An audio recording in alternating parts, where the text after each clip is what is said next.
అతి సర్వత్రా వర్జయేత్ ఇది మనం రెగ్యులర్గా వింటున్న మాట. ఈ మాటకి నిజంగానే అమెరికాలో ఉన్న పరిస్థితులు చూస్తే నిజమే అని అనిపిస్తోంది. ఎక్కువగా చదివితే కూడా ప్రాబ్లమే.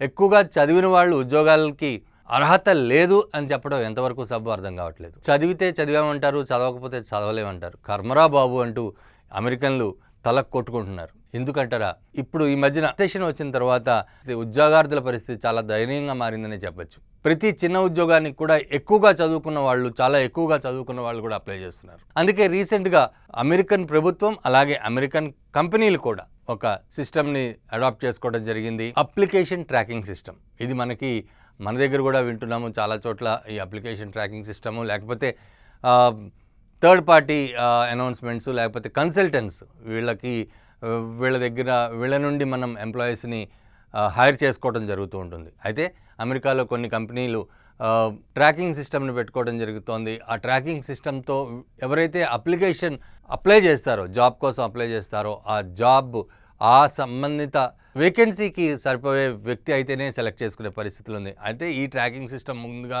అప్లై చేసిన వ్యక్తి యొక్క క్వాలిఫికేషన్స్ చెక్ చేయడం జరుగుతుంది. సపోజ్ సాఫ్ట్వేర్ ఇంజనీర్ ఉద్యోగానికి చాలా క్వాలిఫైడ్ ఎక్స్పీరియన్స్ ఉన్న పర్సన్ కనుక అప్లై చేస్తే వెంటనే అప్లికేషన్ని పక్కన పెట్టేస్తుంది. అంతేకాదు, అసలు ఆ అప్లికేషన్ని ఆలోచించే పరిస్థితి కూడా లేకుండా చేస్తుంది. అసలు రిక్రూటర్ దగ్గరికి పంపించకుండా కూడా ఆ ట్రాక్ సిస్టమ్ పనిచేస్తుందని చెప్పాలి. ఇటువంటి వల్ల చాలా ఇబ్బందులు పడుతున్నారు. అక్కడ ఇప్పటికే దాదాపు 90% కంపెనీలు ఈ ట్రాకింగ్ సిస్టమ్ని వాడుతున్నాయి. కానీ ఉద్యోగాల కోసం వెళ్తున్న వాళ్ళు మాత్రం చాలా ఇబ్బందులు పడుతున్నారు. అసలు కారణం ఏంటి? వై కంపెనీలు ఎందుకు వీళ్ళెవరిని తీసుకోవట్లేదు? ఎక్స్పీరియన్స్ ఉన్న వాళ్ళని ఎందుకు తీసుకోవట్లేదు?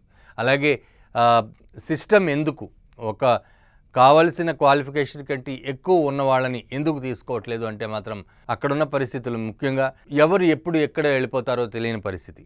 ఎక్స్పీరియన్స్ ఉన్న వాళ్ళని కనుక తీసుకుంటే వాళ్ళు ఎక్కువ రోజులు ఉండరు అనే ఆలోచన ఉంది.